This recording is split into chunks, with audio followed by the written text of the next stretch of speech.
Happy Independence Day, everyone. Today we highlight a 4th of July themed study about consumers' buying behavior when it comes to bundling.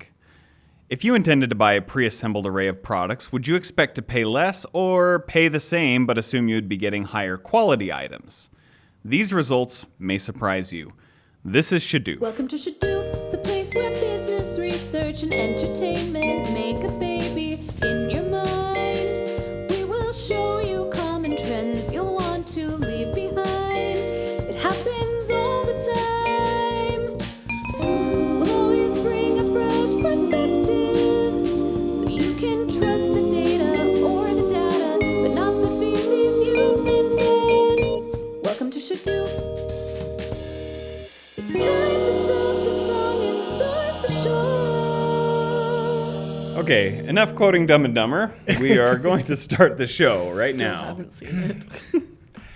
And again, Lauren continues to disappoint us with all of the pop culture icons that she has not ever seen. Okay, honestly, it's a bit of a generation gap. A bit, right? A bit, but I'm Gen come Z, on. Weston. Come on. But I feel like I've seen some of the previous generation's classics, and Lauren hasn't seen.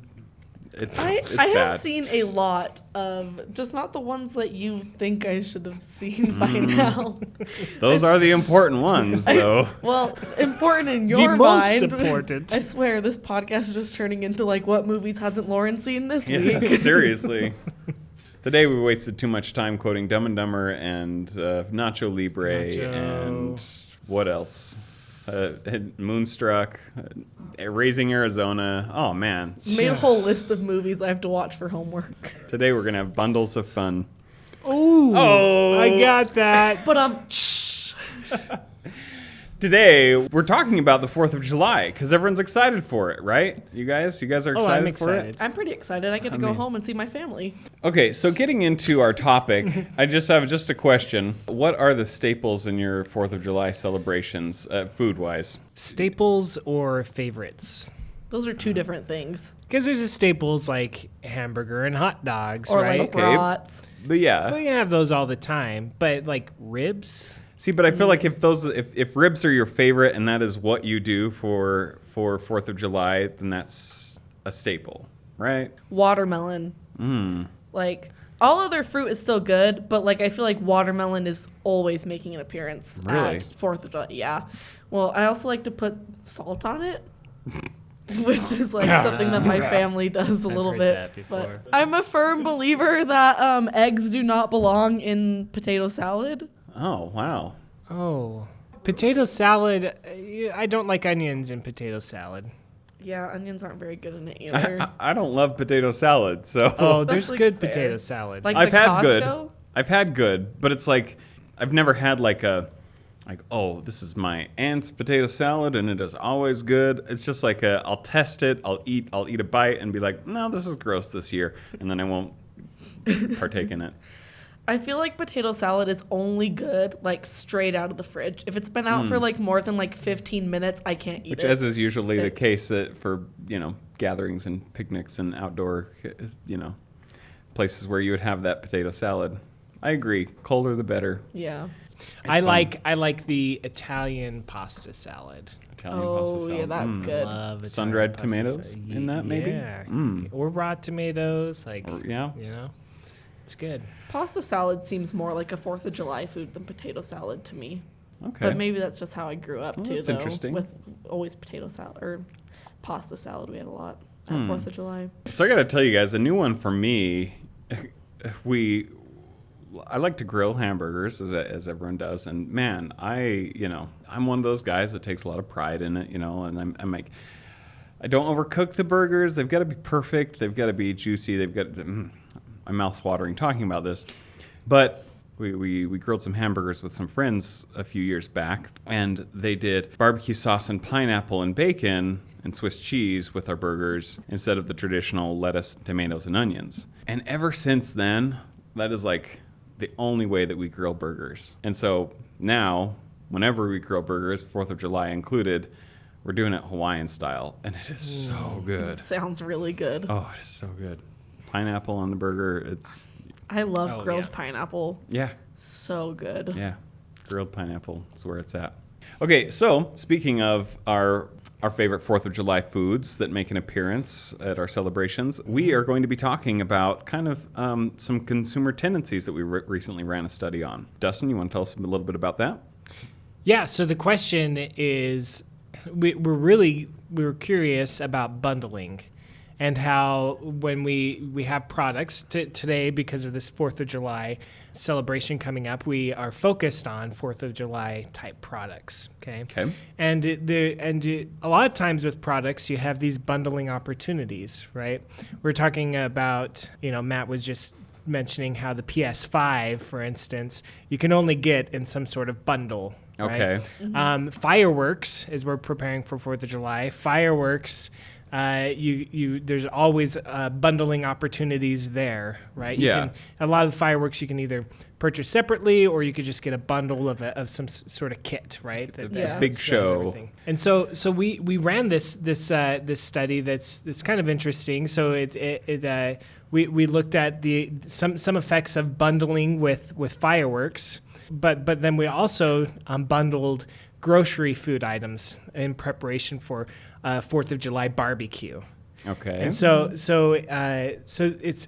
it brings this kind of interesting look at bundles. In one sense, in fireworks, we're used to bundles in fireworks. Right. And we don't really expect the quality to differ between fireworks that are sold individually versus fireworks that we buy in a bundle, right? They're all the same brand, the same type of thing. Same with the PS5, right? Yeah. But with grocery items and food, we were particularly interested in what are the quality perceived quality differences when you get groceries items individually versus getting them in a bundle. Okay.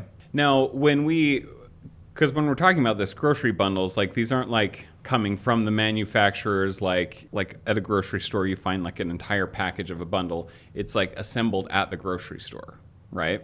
So it's offered in the study. It's offered by the grocery store. By the grocery store. We made up a grocery store called Henderson's Groceries. Okay. When we make up companies, we use Hawk. Hawk. So Hawk Groceries just didn't sound Groceries. right. So we went with Okay. a Didn't different sound like H a word. grocery store, kind of didn't fit the Let's grocery just store come and marketing. snatch your groceries. Hawk Groceries.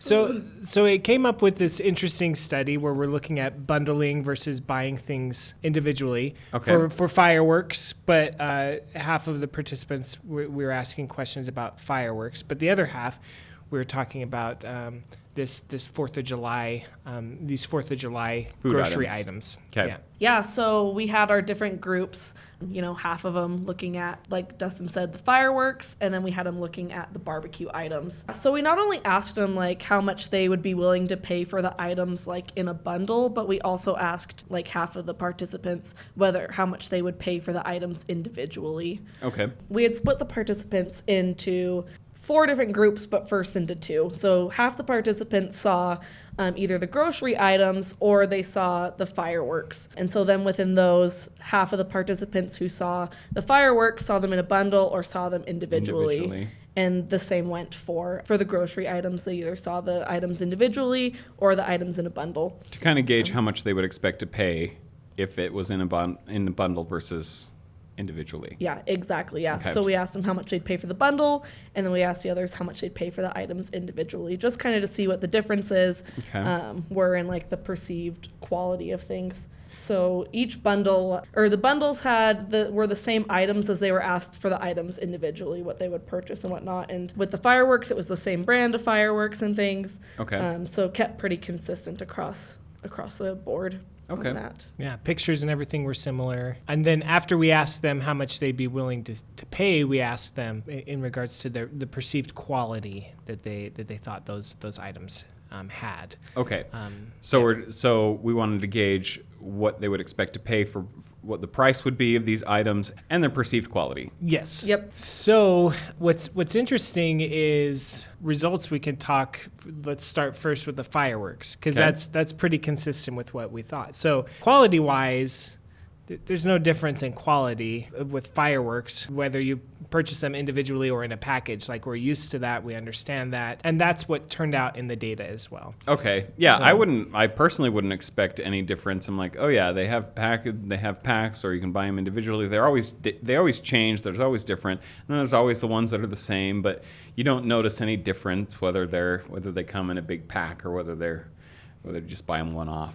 Yeah. Yeah. Yeah. So, but I mean, the reason why we want bundles as customers a lot of times is because we expect to get a deal out of Yeah. it. So, and that turned out in the data as well. So Okay. they were As willing to pay expected. less for the bundle than for the the individual. individual. Yeah, makes sense. Fireworks. Right. Yeah. Love a good deal. Love Yeah. a good deal. If I'm So- going to buy that many, you may as well give me a deal.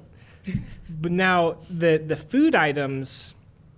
Different story? This is a different story. Really? And it's an unexpected story. And we're trying We to all figure love out. an unexpected story. Yes. Nice turn of events. So it's interesting if we look at how much they're willing to pay for these grocery items. And this is like a hamburger, ice cream, hot dogs, buns, Oh, yeah, I was a gonna ask you, pie, what was in the bundle? chips, watermelon, soda, lemonade. That's kind of everything that was in there, right? We use the same pictures, everything. But so with how much they were willing to pay, there was no difference whether it was bundled or individually. Really? Difference for fireworks, they want to pay less for the bundle, but when it came to food items, there was no difference, no statistical difference, and so at first it's like, oh, okay, that's too bad, failed So- experiments all the time. Yeah, so it didn't show anything, like, it just showed no difference. Yeah, but then we looked at quality, and that's where things really started to become interesting. Okay. Because quality-wise, they thought that the bundle would have higher quality than if if the food items were separated. Separate, really? Interesting. So and To me, that's weird. To me, that's not how I would think. It's like No. if someone's bundling things together, I'm like, oh, surely someone's just going to throw some, stale buns in there or something like that. yeah. I would think that the quality would go down if it's bundled. Well, and then you have to think about, do you trust the person who's putting this bundle together Yeah. for you? Yeah, exactly. It's so weird. So as a researcher, we're always looking for research ideas at Shadûf, and we want interesting, counterintuitive ideas. Yeah. And the reason why we started this project is because it's like